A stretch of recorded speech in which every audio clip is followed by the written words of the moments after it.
Thank you for listening to Depictions Media Radio.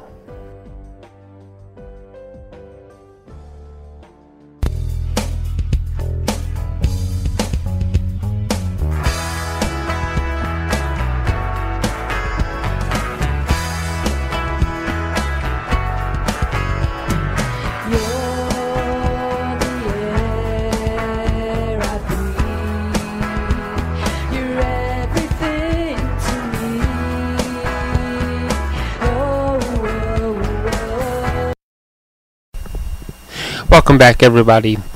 Today our guest is Maryanne Rose Peluso. She is the author behind the Tapestry. It is a memoirs about her time in the convent,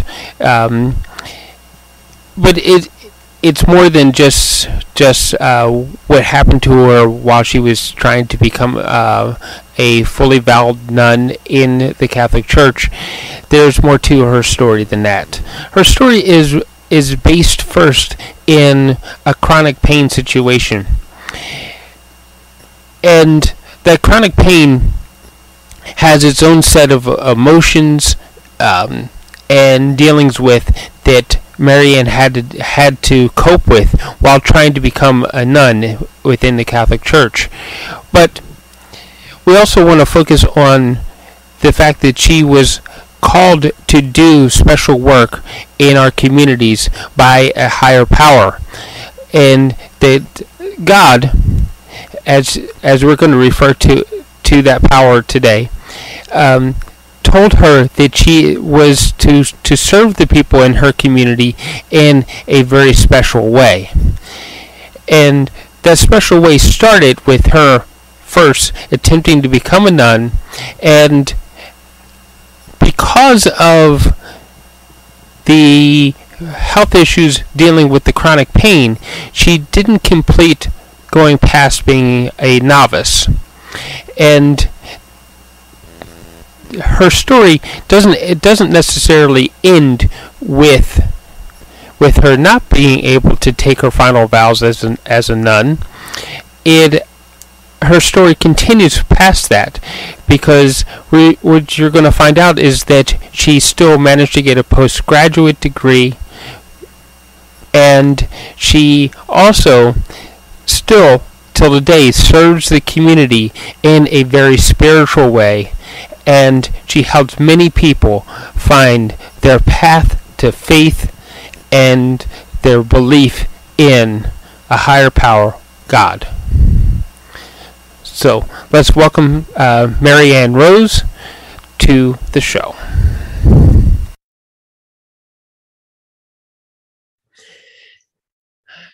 Well, good afternoon, Maryanne, right?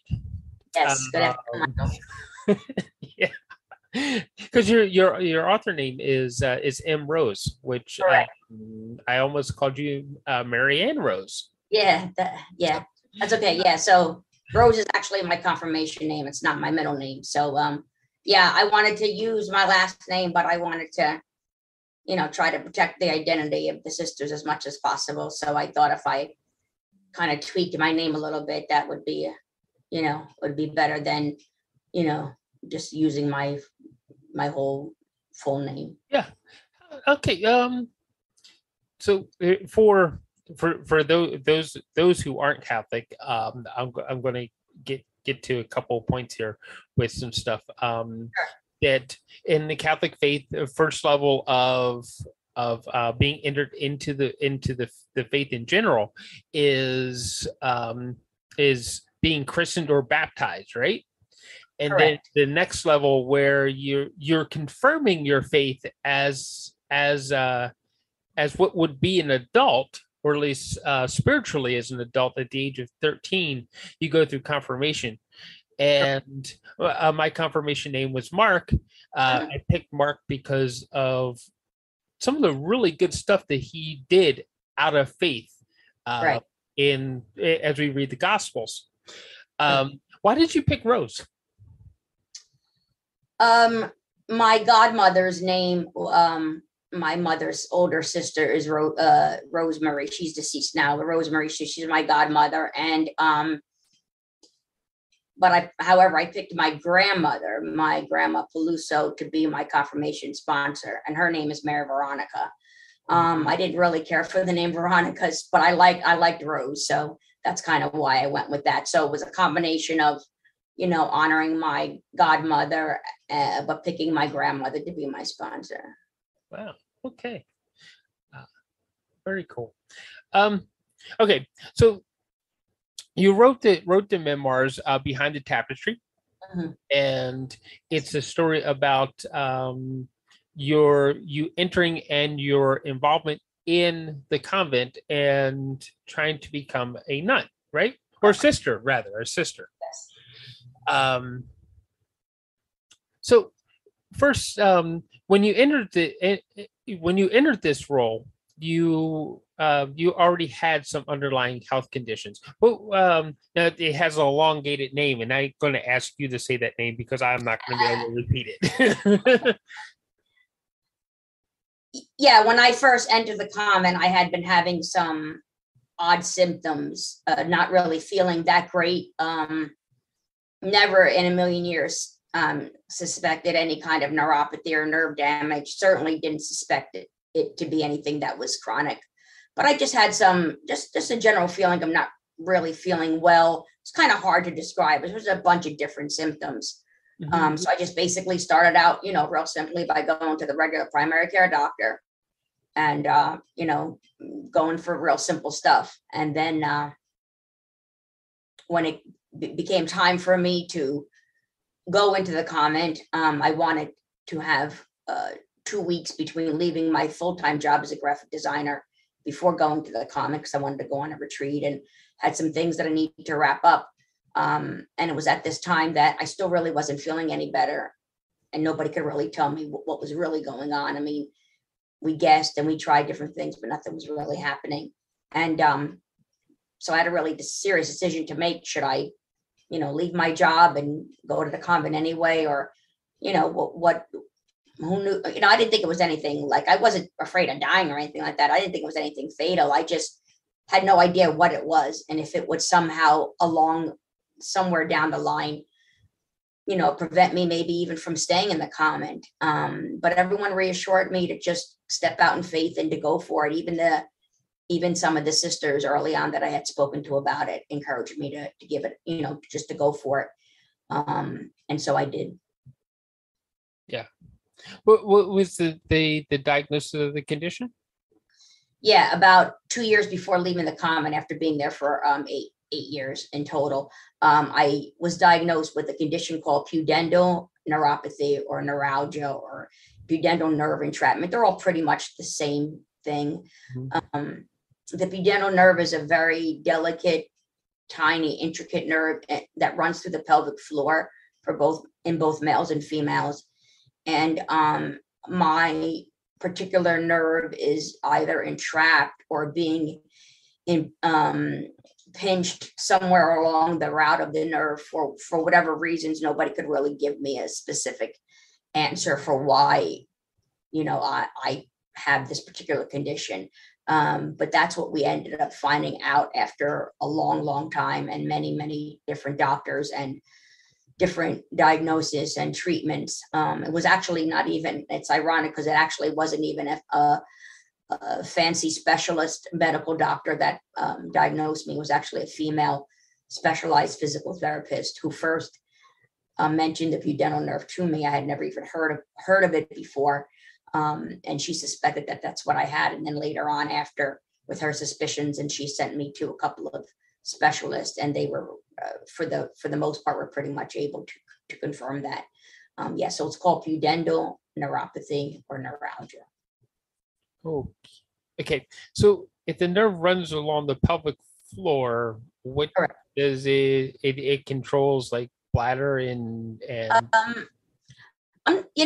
that's a really good question. Nobody, not really sure exactly what the purpose of it is. All I know is that it's been a headache to me for 23 years.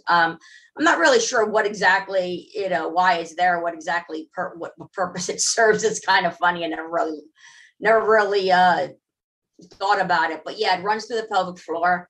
And if it's pinched or entrapped like mine is, it certainly it affects pretty much all of the organs in that basic part of the body there, particularly the bladder and the bowel.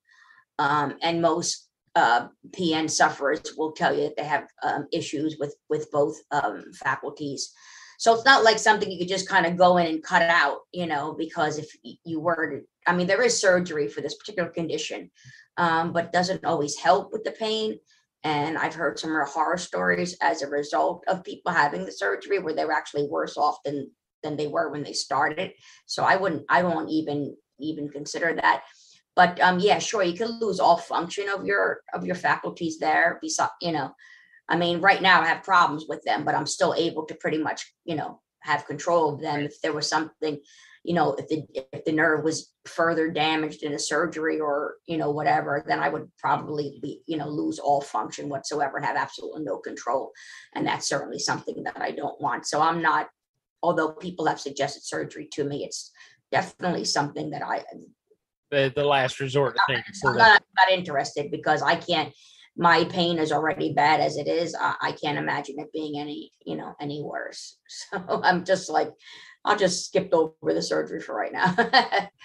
We'll leave the surgery alone for right now. For the next decade or so.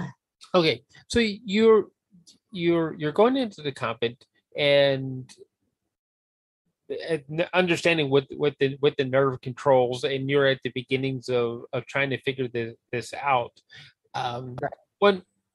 What were the emotions that you felt, and what was going through your head as you're trying to start a new chapter of your life, right? Yeah, like I said, I had no idea that it was nerve pain. Certainly, I had no idea that it was chronic. Or that it would lead down all the roads in which I have come to travel in the last 22 years. Certainly, if I had known that, hindsight's always 2020. Certainly, if I had known that, I would not have gone to the convent probably in the first place. Although there are no regrets for going, and I'm not sorry that I went. I met some awfully wonderful people, awesomely wonderful people, I should say. In the years that I was there, I got a master's degree, one fine education, and just had the privilege of just meeting and working with and living with some of the most wonderful people ever. So there are no regrets in going there. I'm just not sure that if I would have known my condition was chronic, I would have started. But at first I was just mad in a sense, because it was like, dang, I want to answer the Lord's call in a big way, and now I don't feel well. Well, that's not going to work out, why would he call me, to something so profound in the 21st century, and then, have a body that wasn't quite working right. But, I was still, fairly young. I entered at age, 32. So I was older for vocations, but not, ancient. And I never expected the condition to be chronic. So I figured at some point I would get well and it wouldn't be an issue. But yeah, I guess at first it was just really like I was annoyed, and just like angry that, now I got to go fool around with my health when I'm trying to, start a brand new life that was going to require, so much of me to begin with. It's it's a beautiful life when it works the way God intends it to work. And when the sisters really allow the spirit to be there, it's a wonderful way of life. But when it doesn't go the way God intended, and we let a lot of humanity enter into the picture, it could be less than ideal.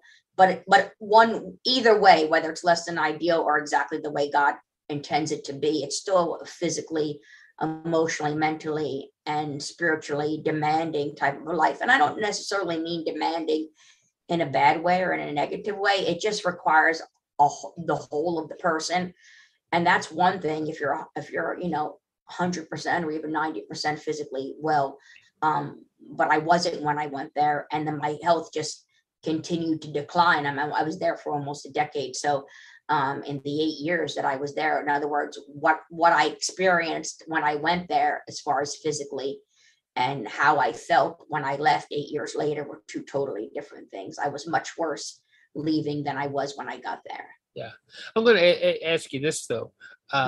When any person, when God finally, rather it's a vocation like going into the sisters or in the convent, or any other vocation that helps our community, when God hands that to you, it always involves mind, body, and spirit. It always involves that, and the commitment level is at its highest, isn't it? Again, I can only speak from my own experience. So certainly, I knew a lot of priests while I was there. In the seminary of where I got my master's degree, there were obviously seminarians there. So I knew a lot of young men that were becoming priests, and the sisters were friends with many, many wonderful priests, a lot of young men. Some of them had careers and were even engaged and left it all behind to become priests. And yeah, every single solitary person that I ever met, whether it was a female sister or a male becoming a friend, a religious brother, or a young man becoming a diocesan priest, they'll all tell you that it requires definitely 100, sometimes 110% of all that a person is. And it can be very, challenging. And so many things would have been different for me in the convent had I been healthy. So many things would have been different. But what was it? What was the feeling like to know that you were called to do that work? At first, I laughed. I was like, God has got to be kidding me. Certainly everybody said, oh, God has a sense of humor. Well, when he called me to religious life, he must have really been, having a blast of a day. The least among us, a big sinner, somebody who didn't have a clue about religious life, come from a big Italian American family. My mother's father was one of 14. So many cousins, first, second, and third cousins, and not a priest or a sister amongst us, believe it or not. Went to public school except for 1 year of high school. Didn't have sisters in any of the parishes that I grew up in. So it was all brand new to me. My experience of religious life was Whoopi Goldberg and Sister Act and Julie Andrews and The Sound of Music. That's what I thought religious life was. That was the closest thing that I had to any kind of, idea of what it was going to be like. And believe me. Yeah. And of course, Hollywood never. Or Sister Act, I can tell you that much. Yeah, because Hollywood never actually presents the whole picture of commitment, right? They only give you the rosy, like. Correct. And it would be wonderful if it was, singing on mountaintops, but it's not the reality. It's not the day to day. Yeah. But while you were in the convent, what were your feelings about being there? About being there? Yeah. How did you feel about I'm here, Well, like you mentioned, when you first go into religious life as a woman, again, I can only speak for what it's like in female communities. So you enter and it's not like people thought, well, you enter the convent and boom, you're a sister. It doesn't work that way. It's in stages. So when I first entered, I was a postulant, and that's pretty much the stage where you move in and you kind of try it on for size, so to speak, in very layman's terms. See if the life, resonates with you. And then the sisters are also seeing if you kind of, gel with them and their lifestyle. So when I first got there, I was very scared. If you got to at least the middle part of my memoir, you will know that was actually the second postulancy that I had been through. I had entered another religious community prior to the Coconut Grove Franciscans, which was a bad experience in so many ways. So I had that kind of like baggage going in, and was a little bit afraid of having the same kind of an experience. But leaving there had nothing to do with my health. I was perfectly healthy there, whatever. That was a whole nother situation that involved, me not being ready and the sisters me not being ready to go, and the sisters not being ready to, that particular community not being ready to accept me. Yeah. When I got to Coconut Grove, it was a totally different experience, but I was still scared, like I said, having had that first experience. And then just in the newness of, knowing that this community was for real, in a sense, it was very well established. It was an international community, founded in the 1800s. The sisters that were living here had been in the U.S. since the early 60s. They weren't just getting off the ground like the first community that I was a part of. So it was a totally different experience. So knowing that I was real heavy duty, religious life, there was lots of fear, coupled with, the belief that in spite of the fear, I was doing what God was asking me to do, and felt so right in that idea. Like I guess my whole life I had searched for meaning and purpose and didn't find too much until I felt called to religious life. And then when I went to the second community and was really in the thick of it, I was like, oh, okay, all right. So now, X, Y, and Z about my life and why this didn't work out or why that happened or whatever has led right here. And that was exactly what I felt. And whenever I questioned, why was I born? Why was I born a woman? Why was I, born an American in this time frame? My call to religious life answered all of that. It was for this. It was for this idea of entering religious life, becoming consecrated, which basically is a fancy word for being set apart for the Lord, solely for his purposes.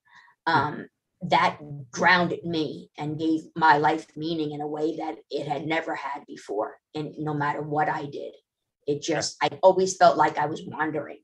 When I entered religious life, even long before I became a novice and long before I became a sister, even in the postulancy, it doesn't mean that it was easy, but even in the postulancy, there was that sense of grounding. Okay, I was terrified, but okay, you're on your way.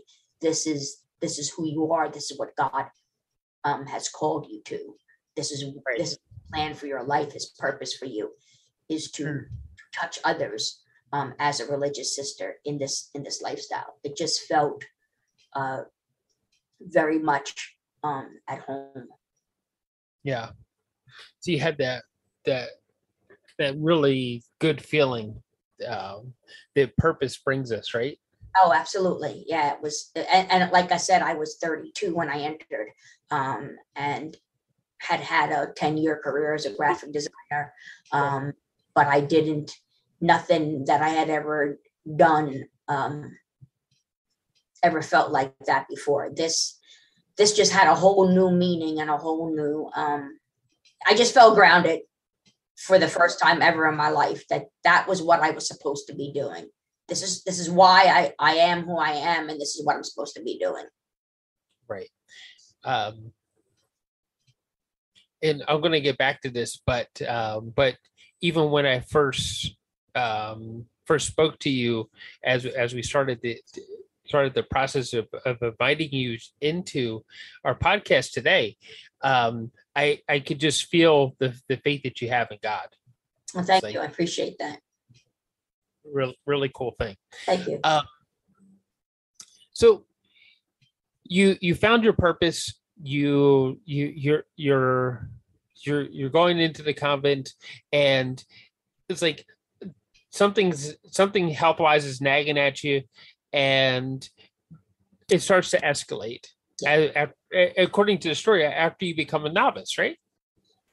Yeah, I mean it just the pain just as the time went on, the pain increased for no reason except that that's just the nature of the condition. Yeah. Mm-hmm. And then by the time I became a novice, I had already been suffering. Let's see, I became a novice in 2002. No, I professed in 2002. I became a novice in the year 2000. I started, so I was suffering maybe with the pain, maybe about 2 years by this time. And it just progressively got worse as the time went on. And then, of course, the novitiate, being a novice, was much more intense as far as getting to know the sisters and living the lifestyle much more than a postulant. Like during the postulancy, I was a postulant for 1.5 years. So during the 1.5 years, my parents were able to come and visit once a month. We could talk on the phone once a week. I think I went home 2 or 3 times during that 1.5 years that I was a postulant. Once I became a novice, I was very restricted with what I could do. I wasn't allowed to work at the schools, volunteer at the schools anymore, where the sisters were teachers. I wasn't allowed. I didn't leave for the whole 2 years that I was a novice. I couldn't go home to see my family. They came, but it was like once every 2 months. I was still allowed to talk to them on the phone once a week, but it was very short, 10 minutes. A lot of stuff was monitored. The novitiate's very strict, much more than the postulancy. And I don't know if it was specifically the type of community that I was a part of, or that's just canon law, the way canon law of the church defines the novitiate. And it's pretty much the same across the board, no matter what community you join. But I just know it's a very, it's a very strict type of a period where you're really supposed to, be fully immersed into the life and to the studies and eliminate as many outside distractions as possible. That's the purpose of that. Yeah.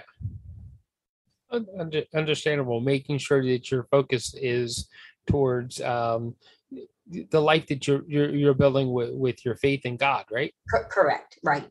And just to see if the commitment is really, it's easy to say, oh yeah, she wants to be a sister when I'm still going home and my family's visiting and, I can see friends and stuff like that. And then you kind of take that all away. And now it's just pretty much me and the Lord and whatever the sisters are saying. So it's like, can she really sustain, is the vocation real? Can she really sustain the life through these 2 years? And still, come out and say, yes, come out of the novitiate and say, yes, she wants to be, a sister. A lot of people make it through the novitiate and then say, you know what, I'm out, or they near the end of it and say, well, it's not what I thought it was. See ya, only, few people make it out of it. And that goes for male communities as well. If you're becoming a brother or religious order priest, come out of the novitiate and say, I'm not going to go on to be ordained. I don't want to be a priest anymore. I don't want to become a priest or whatever. Or, in my case, come out and say, what, it's just not what I thought it was going to be. So you have to, you pretty much come out of the novitiate either feeling very strongly that you're being called or being completely against it and go, no, I'm out, So yeah, that's why it's intense, because you're supposed to have a real strong sense at the end of it, whether you want to go on to profess and become a sister. Okay. So according to the book, you were assigned a specific sister to guide you through the being a novice, right? Correct. And there were some things in there because of your health issues that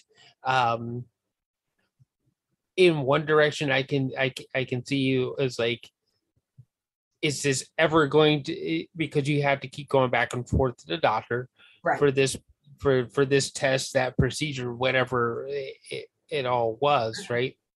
But the sister that you were assigned, I guess in some respects was like, she was frustrated that she had to keep going back and she just wanted it all to be over with so you could continue with becoming a sister, right? Yeah.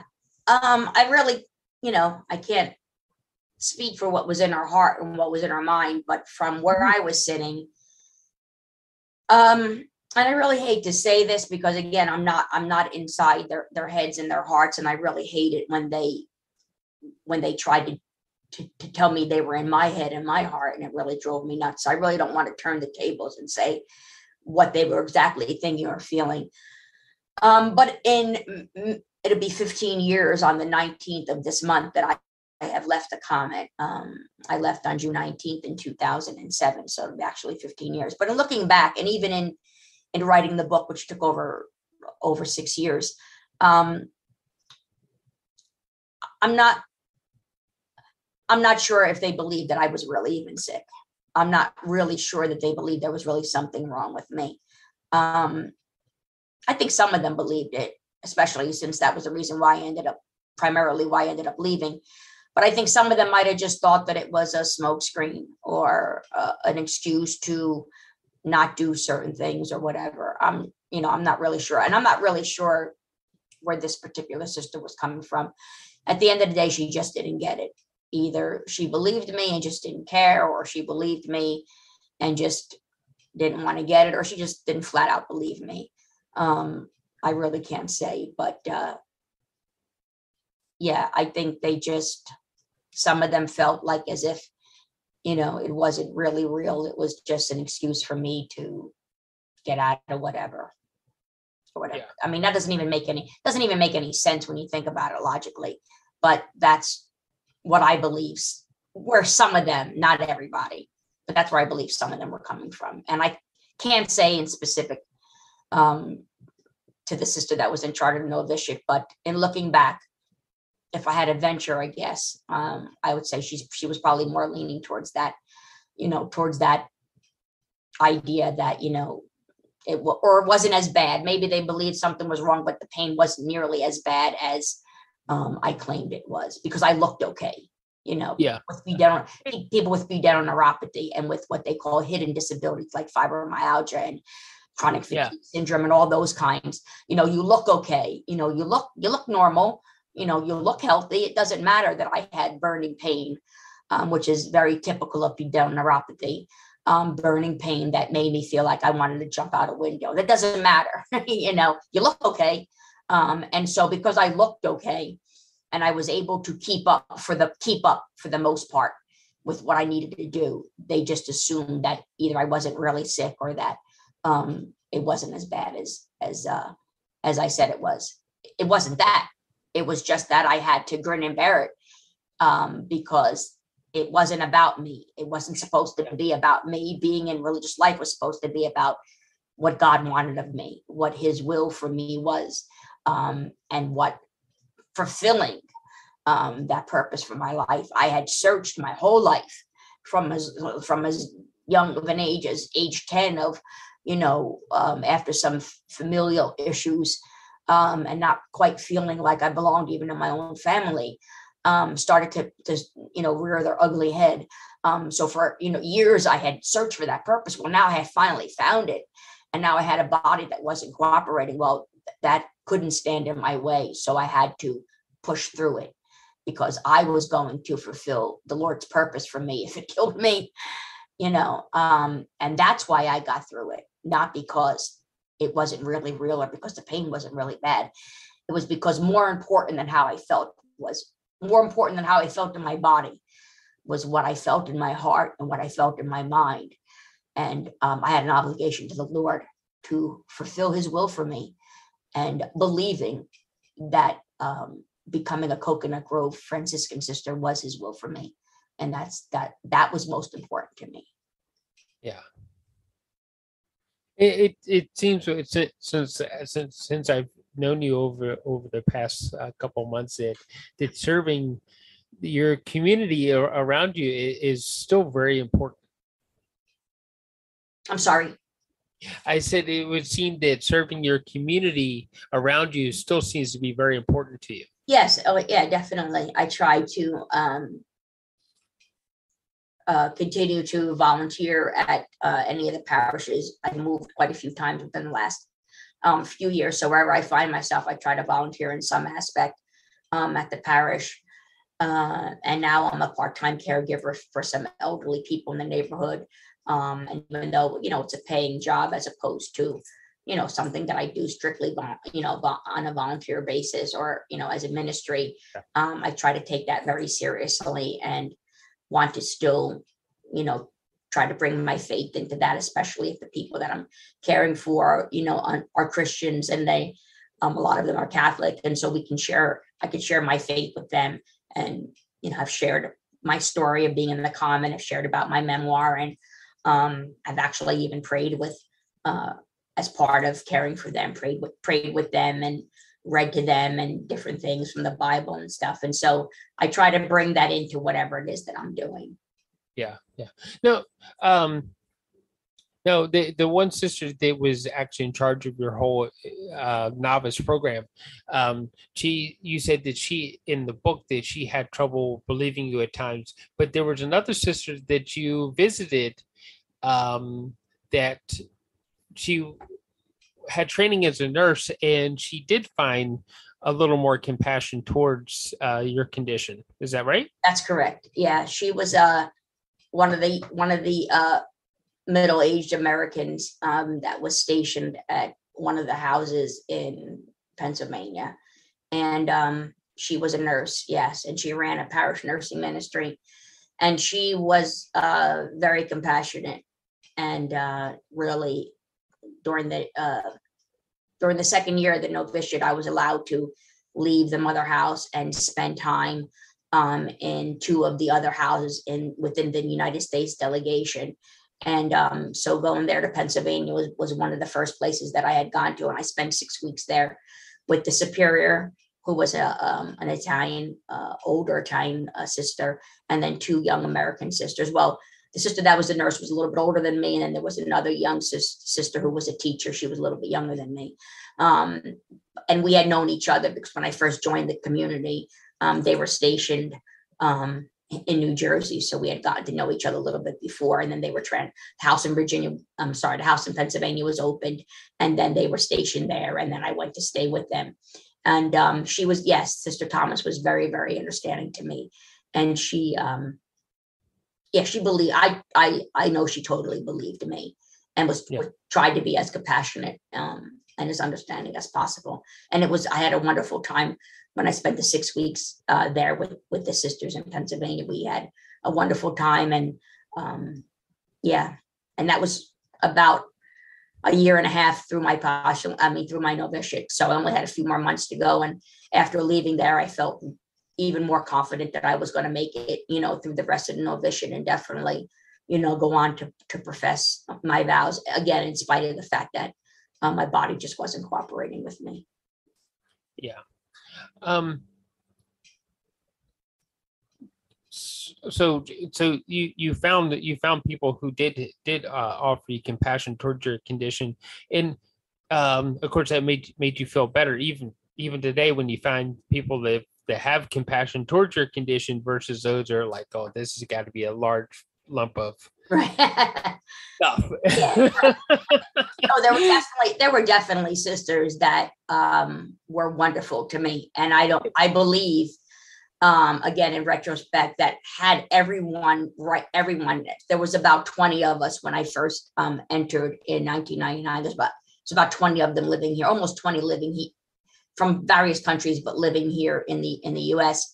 And there were, I wouldn't say half, but there were close to half that either understood as much as one can understand, unless you have a chronic condition, it's hard to understand, but as much as you can understand, either understood or were at least very sympathetic and compassionate to me.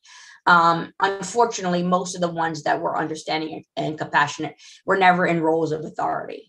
So that was always the issue. It seemed like the sisters that were in the roles of authority, except for Sister Lewis, who was the directress of the juniorate, which is what you become when you take vows and you're in temporary vows. It's what's considered a junior sister. So she was in charge of that stage of formation, because you're technically in formation until you profess finally or perpetual vows. She was very understanding, but all of the other sisters that were in any type of a role of authority just didn't get it. And so all of the compassionate ones were kind of on the periphery, and had it not been for anybody that was compassionate, there is no way I would have lasted 8 years. There's just no way. So I'm grateful to the Lord that I had, the compassion of those that were on, kind of like outside the circle. Had one or two more of them been, on the inner circle and had been superiors and had been in roles of authority and, people to lead me, down the right road, and had the whatchamacallit, the permission to, grant me permission to be transferred different places or get involved in certain ministries or whatever. Had some of those sisters been more compassionate, who knows what might have happened. I might have stayed. There was something else from the book, that part of your experience as a novice, you were also supposed to pick a job that you were supposed to do for the community that was outward bound to the community. And you wound up in Christian education with your master's degree, right?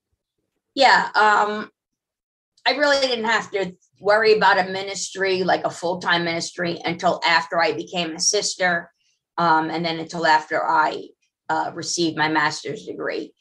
We never really got to that point, simply because I had finished all of my studies by the time I left in the summer of 2007.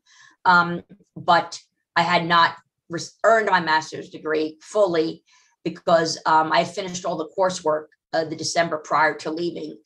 And then in January through May of 2007, I was actually studying for the comprehensive exams. Besides the coursework, the undergraduate classes that I had to take, 10 undergraduate classes. Even though I had an undergraduate degree already, it wasn't in theology, so I had to take another 10 classes undergraduate in theology from the seminary. Then I had to enter into the graduate program and take another 10 classes. Then I had to pass 2 comprehensive exams, a 3-hour written test and a half-hour oral exam. So it wasn't until all of that was done that I actually earned my master's degree, but I left before that was all completed. I left in June of 2007, and I had my comprehensive exams were booked for early July. So I actually returned home to my parents, and then returned to the seminary in New York City to actually take the test and pass, and then to actually earn my master's degree. But had I stayed that September with a new school year, and the sisters primarily here being educators, although they're not all educators throughout all the places that they're located. Some of them are doctors and nurses, and they run religious education programs.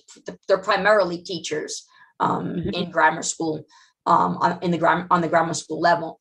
So come that September, I would have had to, not I would have made a decision would have been made basically for me as to what kind of full-time ministry I would have had. And since I tried teaching as a young sister when I professed in November of 2002, the following school year, so the school year, the 2002-2003 school year, I taught second grade, and it didn't work out. 1, because of my health, and 2, because I'm not an educator. I just don't have the, it takes a really beautiful, I think teaching is a beautiful profession. But I think it's an innate gift. I think it's a gift God gives you, and either you have it or you don't. And believe me, I clearly didn't have it. I love little kids. I think they're great, but like I have 3 young nieces, great nieces and nephews.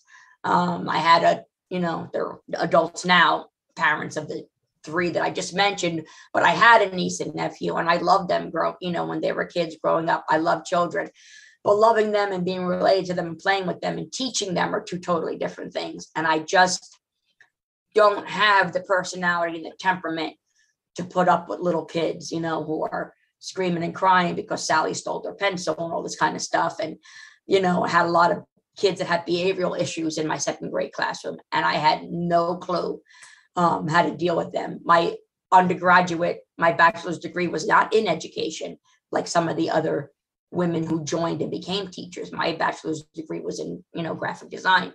And they wanted to just throw me, literally, even though that's a strong word, throw me into a classroom with technically no experience.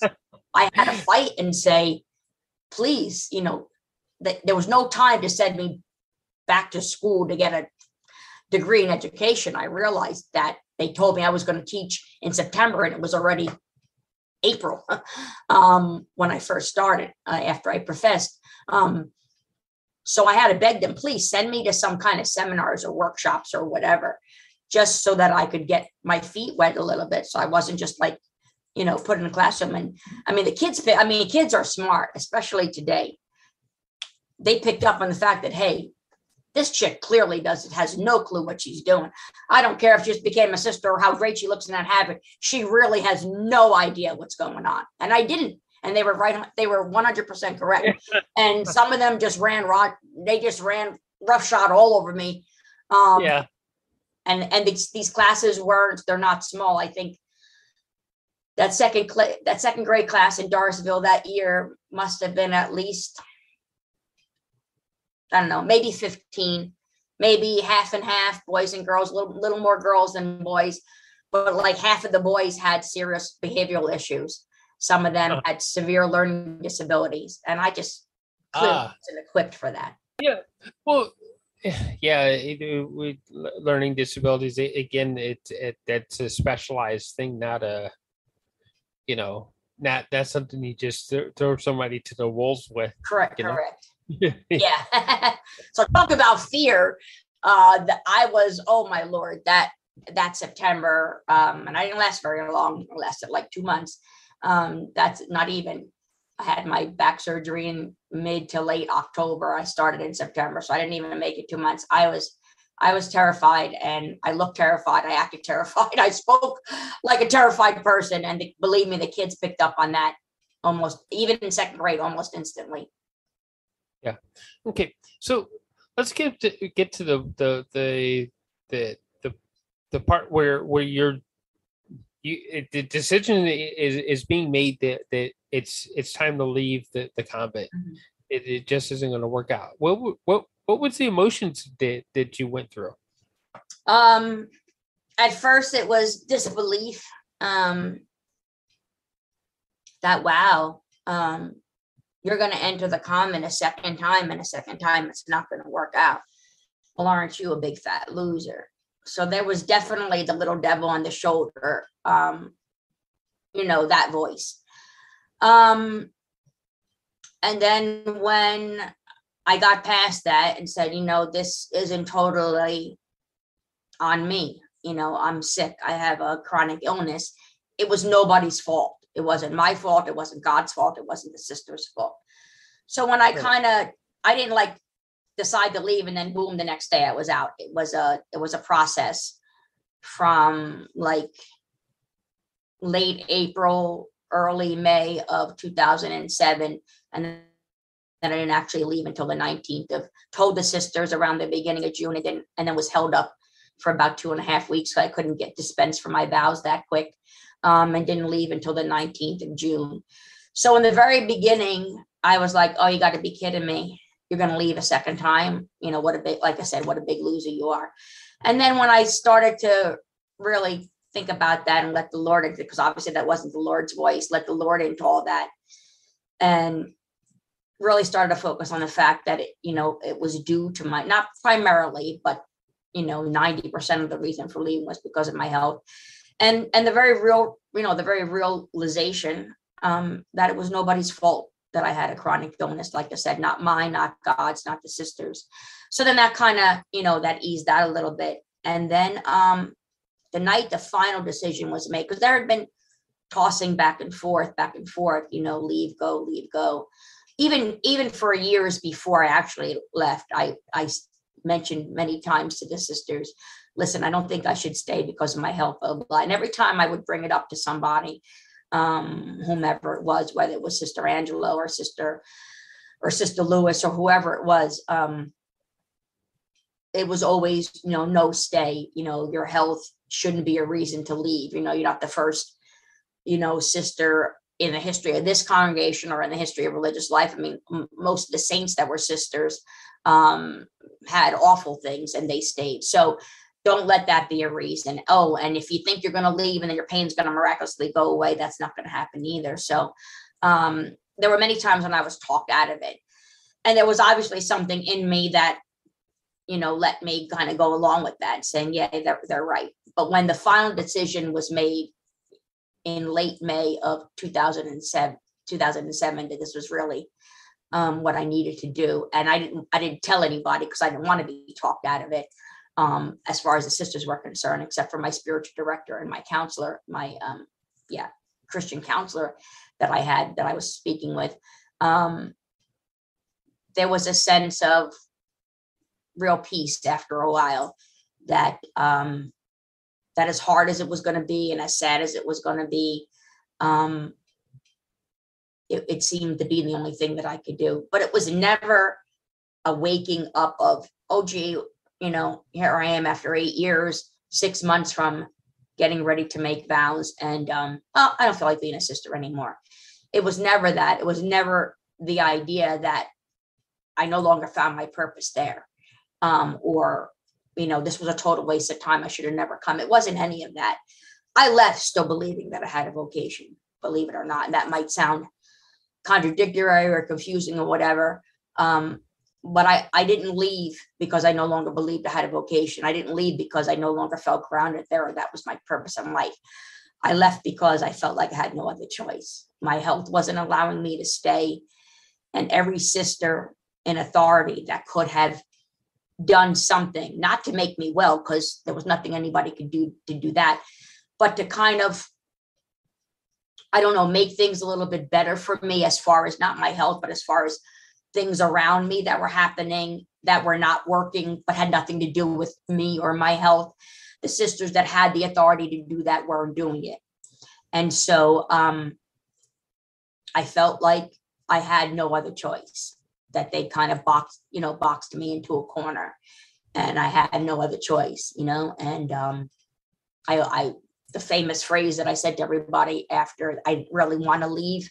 But there were, but I had reasons for leaving. I just wish that the reasons for leaving weren't reasons for leaving, but it was what it was. There was really nothing that I could do about it. I tried to get better. I tried to feel better and to push the pain away, and to, become holier and pray more, and, hang from the ceiling and all those things. Paint myself, purple and levitate and all this kind of stuff to become more holy, to, for the pain to miraculously go away. It just wasn't going away.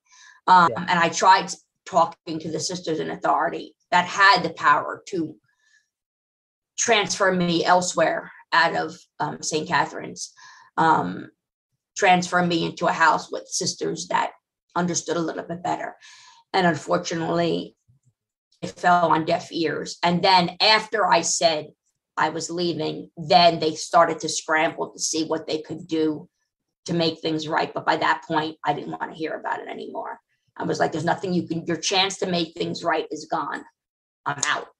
And that was what happened. Yeah. Mm-hmm. Okay. So let's talk a little bit about the process you went through to writing the book. What did it take emotionally to start putting pen to paper to start writing the story? Again, like my call to religious life, it was kind of like, oh, are you for real, Lord? I don't know. Just like I had no clue about religious life, I have no clue how to write a book. Are you kidding me? I've enjoyed writing. English was probably one of my favorite subjects in school. I was good at it. I had written many, many papers to get my bachelor's degree in design, as well as the undergraduate classes at the seminary, as well as, many classes where I had to write papers, and was constantly, even in high school, was constantly told, oh, you write very well or whatever. Yeah, okay, that's all nice. But being told you write very well, actually writing, a 400-page book, a 356-page book are two totally different things. But again, the Lord put it on my heart. And I guess, like religious life, I felt like it was something that I needed to explore. So I started out really, really slow. It wasn't like, oh, boom, I put my hand to the, pen to paper right away. No, when I say it took 6 years, I started around the fall of 2015. And that was real slow, like a lot of prayer, like, am I hearing this right? You want me to write this book about my time in the common and my chronic illness? Okay. So that's all well and good. Where do I start? So then it became many days. At this point, I was no longer working full-time in ministry. I had to leave because of my health, and began collecting Social Security disability here in the United States, which is another process. But so I wasn't working full-time. And so I spent a lot of time in the library, research, Google, how do you write a book? How do you write an autobiography? Only to come to learn that I wasn't going to write an autobiography, because an autobiography is usually just famous people, and it's usually the whole of your life. I was going to write a memoir. Well, what in the heck is a memoir? Heard the word before, but wouldn't be able to define it for you if my life depended on it. Okay, so what is a memoir? So learn all about that. Okay, so that's great. Pick a theme and so on. So then I did all of that, lots of research, bought books, went to Barnes and Noble, bought books. They actually have, how to write a memoir for dummies. Really? Picked up one of those guides, because I was like, Marianne right there, picked up one of those guys, did a lot of research online, a lot of articles, joined a lot of any free workshop things, seminar things with professionals out there, signed up for everything free, even signed up for stuff that I had to pay for, just so I could learn what I was doing, what I hoped to do. And then one thing led to another. I took a workshop called How to Write a Book in a Year or something. I forget who was through, some publishing company. Then I learned about traditional publishers and vanity presses and self-publishing and all of that. And, how you have to have money if you're going to self-publish. So I figured that was probably going to be the way that I would go. So I started saving money and whatever. And then through this course that I ended up taking, was when I actually had gathered all my notes, and after doing all my research and had all my books outlined and whatever, I actually sat behind the computer and actually outlined, one of the courses said to outline everything. So I outlined, what I was going to say. And then just one day just started typing. And I recently finished for the second time reading the book, as if, I'd never heard the story before. And I amazed myself. I'm not patting myself on the back about what a good book I think it is. I'm just saying that I amazed myself because I was able to flow all that I had to share, into something that actually sounds, something that people could follow and actually make sense. You know what I mean? Like, it's really a book. You know what I mean? It wasn't just a bunch of blabbering. And I'm amazed at that, not because of myself, but because of God's grace. Like, he gave me the grace to do that. He was definitely with me the whole time, because believe me, if it was all up to me, it would look like a Dick and Jane book, see Dick and Jane run. It's only what it is today as Behind the Tapestry, 2-time award-winning memoir, with 15, not that that's a lot, but 15 5-star reviews or whatever. Because of the Lord and because of his working with me in the Spirit. And because of a very, very good friend of mine who took like I said to you, I think last week or some other time before that, took my 550 something page, original manuscript, which I still have, that's about this thick, and turned it into what the published edition actually ended up being. From Dostoevsky's War and Peace. Yeah, exactly. Exactly. It's, when I showed it to my mother, I thought she was gonna pass right out. She's like, "You want me to read that?" And I'm like, no. Read the edited version after Marilyn gets done with it. And then after I wrote my first draft, then I wrote it. I edited it myself, cut out everything. That, memoir is very important. You have to stick to a theme. So everything that I put in there that didn't come back to the theme, which is, my life in the common as a chronic pain sufferer, and anything that didn't speak to my target audience, which were Christian chronic pain sufferers or just chronic pain sufferers in general, got cut out. Nice stories, whatever. But if they weren't speaking to the theme and to my target audience, they didn't need to be there. But, it's interesting because I still have the, original 500-page manuscript. Maybe there were things for me, that I needed to get onto paper and to relive and to step back and to think of, well, you know, so-and-so said such and such, or so-and-so did such and such, or I did such and such. And, you know, in going through, wow, it was really hard and painful, and how dare she say such and such to me or whatever. But then in the writing of it, it was very therapeutic, and it was like, well, you know what, maybe you need to have a little bit more humility here and see, you know, what sister so-and-so said or what sister so-and-so did. Maybe wasn't coming from that place, but maybe from some other place. And so I think a lot of what was in that original manuscript was that. And again, you know, wonderful stories, but they didn't really speak to the theme. So they got cut out into what is the, you know, the actual, you know, book that's available today. Just a really long, it took over a year for my friend Marianne to edit, simply because she had some family issues going on. But then I would send her chapter by chapter, she'd edit and I get it back. And some of the changes she made, I didn't care for. So I went back to the original, or if I didn't feel like my voice was being heard through the book, it was more her voice than mine. And I, you know, kind of tweaked that. But then she would do each chapter and I would tweak it and get it to where I wanted. And that would go into the final, until I found a vanity press that published it for me in about a year before it actually hit Amazon.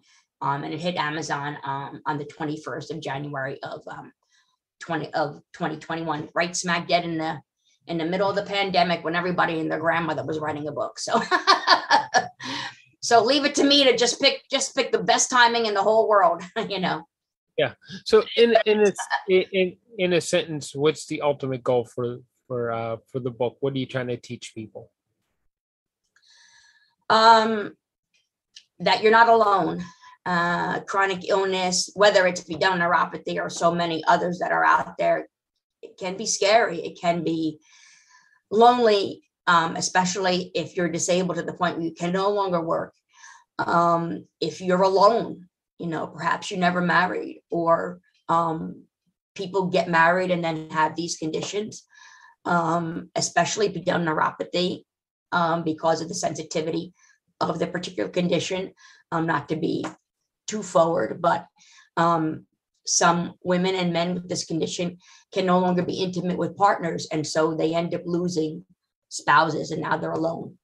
Maybe they don't have any children, and they feel very much alone. So I think chronic illness, I can only speak about Pudendal Neuropathy because that's what I have, can make people feel very isolated, very alone. Like I said, if you have nobody around, if there is no support system, if you can no longer work, some people with Pudendal Neuropathy can no longer drive, that some of them are bedridden. I'm very lucky and blessed in a lot of ways, because I can still drive, at least right now anyway, and I'm not bedridden, and I am able to work part-time. And I don't have a husband, obviously, but I have a very strong support system. And I live with my elderly mother after my father passed away several years ago, and she's been wonderful to me. But you can very much feel alone with a chronic illness, especially if it's an undiagnosed one, even surrounded by the sisters in the convent, even surrounded by loads and loads of lay people that worked in the schools where I was associated and that I would have considered friends. I often felt alone, because chronic illnesses can do that, whether they're diagnosed or not. So I wrote the book not to become famous, not to make a lot of money, because gosh knows I spent a fortune and haven't hardly made anything at all. But it wasn't about that. It wasn't about to be on podcasts, or, although I appreciate this opportunity, or to be on TV or whatever, wasn't about any of those reasons. I felt like it was a story I needed to tell because it was God's story too. And I wrote it strictly to help people to feel less alone, to feel like, wow, if she couldn't go through all that she went through, not just her chronic illness, but all that I put up with in the comment, that some of what had nothing to do with my illness, and still kind of come out the other side. Maybe I can too. Maybe, maybe there's hope for me also. Speaking to people that are Christians, people that have a relationship with the Lord, but are also chronic pain sufferers, not to be mad at the Lord, not to turn your back on him. Because if it wasn't for him, I never would have made it this far. And I have to be honest, I wouldn't go as far as to say that my Pudendal Neuropathy is a blessing in disguise. But what I can say is that if it wasn't for my chronic illness, I would never have had the relationship with the Lord that I did in the convent, and I definitely would not have the relationship that I have with him today. It has given me a relationship that is really deep and profound. And because it is very much based in need, that I'm a sinner and he's the savior, and he has all the strength and I have none, because I'm a chronic pain sufferer. I need him. I need him, and I need him to pick me up and to give me the grace just to even, go to work 3 days a week that I work, and to function as a relatively normal human being, as I try to do every day. And it's given me that. And I know that if it wasn't for my Pudendal Neuropathy, I would still have a relationship with the Lord, but it wouldn't be what it is today. And I know that for sure. So the book is to let people know that you can survive, and that you're not alone. Seek help, seek medical help. It's okay to pray for a healing. It's okay to go to healing masses and do all of that, but definitely seek medical help, because sometimes God uses medication and surgery and treatments and doctors to heal people. Not everything's a miracle, and that way in the raising of Lazarus. Sometimes the miracles are sent through people, through medical doctors, through medical professionals.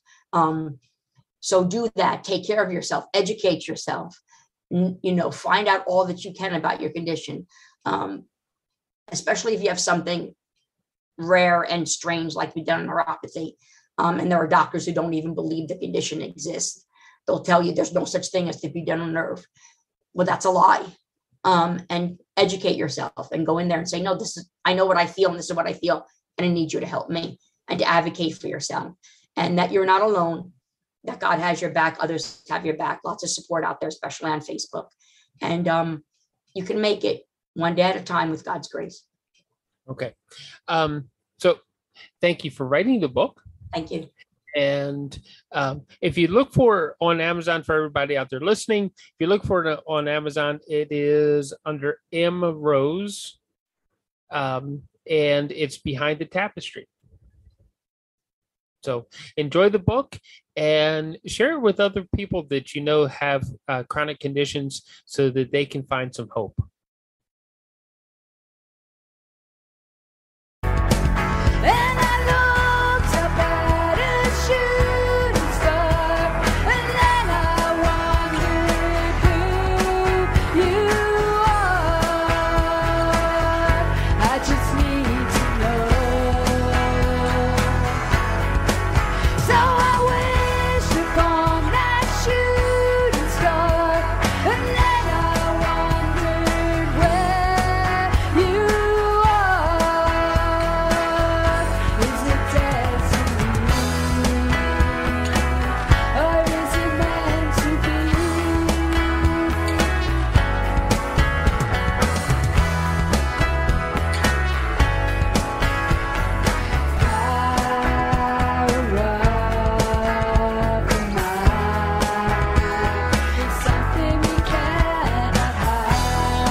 This show has been produced by Depictions Media.